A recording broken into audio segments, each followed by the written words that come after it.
one of my best friends on this earth, man. I love you, Ben. Thank you so much for being here, y'all. Ben Crump. Yes, sir. Yes, sir. Hey, thank you, Ricky. Thank you to everybody in the Ricky Smiley Nation. Now more than ever, Ricky. Right now, brother, we got to fight. Yeah, we got. It's a lot going on, and when you look at where the country is headed, people are scared. I know Morning Joe was just speaking of this. There's a lot of uncertainty about. It's just a lot of uncertainty. And what are your biggest concerns right now, Ben? What scare you about this entire situation? Well, the fact that, Ricky, they continue to chip away at our constitutional rights and protections, and they use every opportunity to take a new act of aggression against black and brown people in America. Even things that don't have anything to do with us, they try to use it to take away some more of our rights, like sending the National Guard to all the black cities, even when you got crime at record lows in places like Chicago. And, they sent them to Los Angeles first and then Washington, D.C., crime at record lows. And so you have to put all that into context, Ricky Smiley.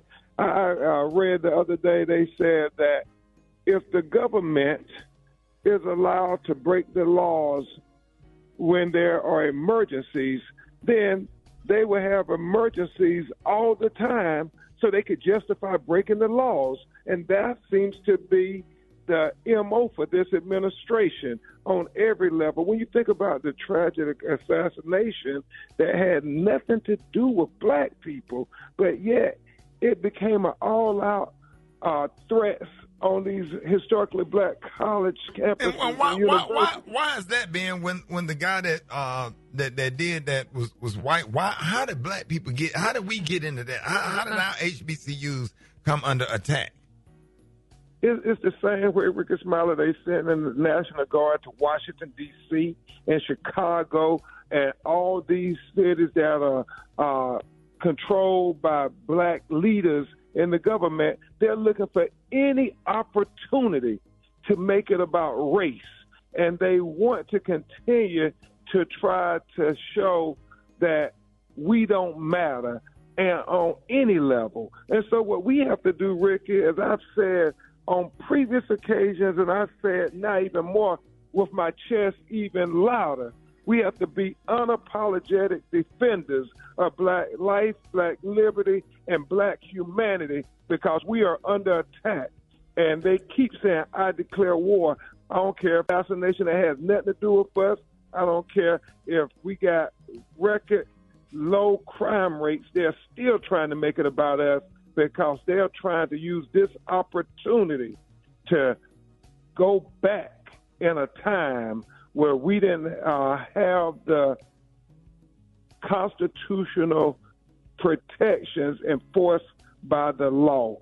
And that's what it comes down to, Ricky, trying to say that we're not going to afford you equal justice under the law. We're not going to look at you as equal citizens. Man, that is crazy. Attorney Crump, how you doing this morning? It's Brad. It's good to hear your voice. Always, Brad, always. With so much division in our country right now, how would you describe the state of America's political climate heading into this next election season? It's very turbulent, and the fact that they literally keep changing the rules every day. You saw where Missouri now just eliminated congressional seat, and we remember they did it in Texas. They got rid of 5 seats.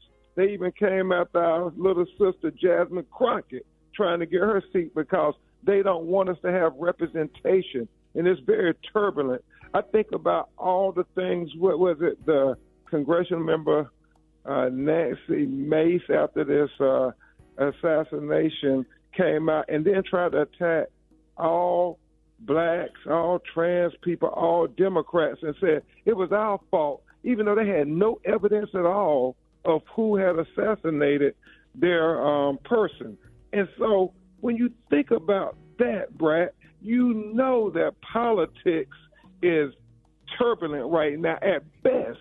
And what we have to do is say we're not going to look for the government to save us. We got to save ourselves. And so that's why we got to start building up a strong economic base in our community, having our own institution, our own resources, because they don't mean us no good at all with this regime right now. Right. But the good news is this, Brad, and I mean this from the heart, y'all. Old black lady told me when this administration first started, she said, you know, Attorney Crump, you got a lot of influence. You go around the country and people listen to you when you talk. I want you to remind our people that we done been through way too many thunderstorms to worry about a few raindrops coming from this White House. Our black people going to be all right as long as we unite and we ready to fight, that we ain't got this defeatist mentality, that we ain't going to go wave the white flag. What we have to remember, as Frederick Douglass said, without struggle, there can be no progress. So we just got to celebrate the struggle, y'all. We can't get depressed by it. We got to get up every morning and say, I'm going to fight for my children's rights. I'm going to fight for everybody's constitutional rights. And we defy this white supremacy. We defy every day that we got breath in our body. I wanted to ask you, we were talking a little bit about it off the air, being that Donald Trump has the United States Supreme Court, he has the Senate, he has the Congress, how can he be stopped from becoming a dictator? And he got everybody out and got all of his people in place. And are we gonna be in the midst of a civil war, Ben? Well, you know, those are very important questions to ask as a constitutional lawyer. You know, I don't take it lightly when people say Black America's Attorney General, because what Attorney Generals do, they look at the whole national landscape. They look at the Constitution. So we were just talking, Rickey, about, you know, when the government keeps saying it's an emergency, they don't have to follow the laws. And so people are worried about at the time when 2028, if they're going to try to say there's a state of emergency and declare martial law and say we can't have elections. Well, it's going to test the elasticity of our Constitution. But remember this, Rickey, and everybody needs to remember this. It's about having courage, having bravery, and you have to stand up to people who try to break the rules and change the laws every day. And California, with Governor Gavin Newsom, is a perfect example of standing up and being strategic when they tried to steal the congressional seats from the Senate in Texas. They said, no, we're going to oppose you by being strategic in California. And then even more pressing, our brother, Mayor Brandon Johnson in Chicago, I mean, you got to give that brother a lot of credit. The National Guard, they're trying to normalize militarizing our cities so people will think that it's a state of emergency martial law, when that's not the case. Crime is at a record low. So what Mayor Johnson did, I mean, Ricky, think about it. This was a gangster move. They had the assault trucks line up all along the perimeter to kind of block the National Guard people. And then Governor Pritzker of Illinois, they passed laws to say that ICE couldn't have mass in their state and that they are not inviting the president to send the National Guard in. And what happened? They backed down. Right. They moved to a Republican state. So what we have to do is stand up. We have to be strategic. And that economic piece, I cannot emphasize it enough. If you remember nothing else I say today, I remember we got to build up strong economic bases in our community. So Ben Crump's 7-minute rule, they say the black dollar goes out of our community every 7 minutes. In the Jewish community, it says 17 days. The Asian community, 20 days. And so what we got to do is every month, we got to sit down with our frat brothers, sorority sisters, friends, everybody, and we got to say, hey, where did I spend my money this month? And we got to at least say we spent our money with 7 black businesses. I mean, whether it's the mechanic, whether it's a law firm, whether it's a doctor, whether it's a restaurant, whether it's a mechanic, whether it's an insurance agent, we got to keep our dollar in our community because it's a capitalistic society. And one of the things they respect is capitalism. So, Ricky, I know I got to go catch this plane, but brother, tell everybody who will listen, we going to win this war just like our ancestors won this war. All your homeboys and homegirls at Tuskegee University, I mean, Maya Angelou, Coretta Scott, Ida B. Wells, Malcolm X.